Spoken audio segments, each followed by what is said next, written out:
Hello there. Today I want to talk about how to remain sex-free until marriage. Personally, I don't think it's necessary, because studies has shown that being single lengthens your life. But to those who would like to remain a virgin for whatever reasons until marriage, I'll try my best to give the best tips.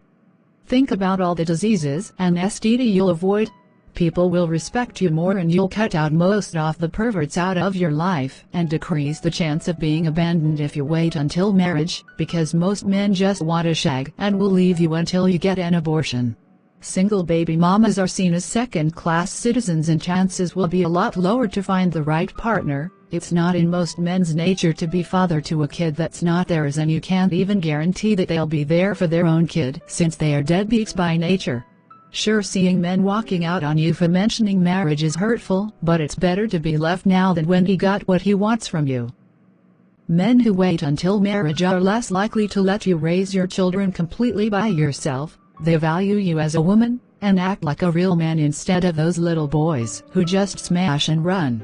When a dude walks out, then you know that it's not meant to be, because if he can do anything with you like a married man can, then you already gave him zero reasons to marry you, so why bother changing someone who doesn't even respect you? It's better for your health and for your marriage, because STDs are at an all-time high mainly because men are fickle with women and love to screw for their own pleasure. Remember this saying: if a man tries to manipulate you into having sex before marriage, if you sleep with him, then you've slept with everyone he slept with, because the STDs and AIDS he caught from others will be passed down to you. Sex before marriage is sacred in almost every religion or society, but people have forgotten that women's bodies are temples and not objects for men to use. Not only that, but we still live in a society where women are seen as sluts and boys will be boys when it comes to promiscuous activities. As for STDs, most men who have them don't want to wait until you marry them. They want to pass the disease to you as quick as they can, because some men who had AIDS were interviewed and said that they don't want to die alone, so they'll have unprotected sex with women as much as they can. Don't listen to the "oh, I'm not ready" excuse or "I have a whole life ahead of me." If you really had a whole life ahead of you, then you wouldn't be so eager to hump beds. And if you're not ready for sex, then I don't see why you should be ready for sex.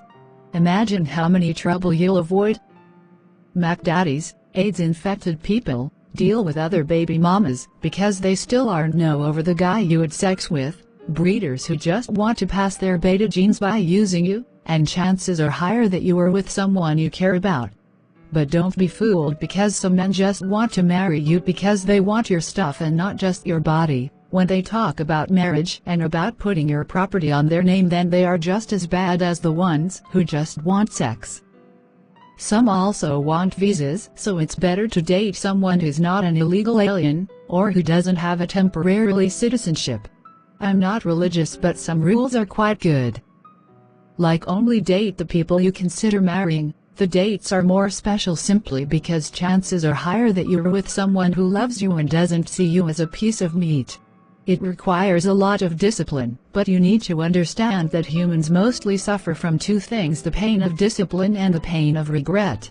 If you cater to his needs and forget your values as a woman, but feel the pain of regret when he dumps you or leaves you with a baby and low life expectancy, because he infected you with AIDS and a baby you don't have the resources to take of the baby's needs, or suffer from the pain of disciple and see many people go, or breakups, but with the result that you'll find at least one man who is willing to stay for you.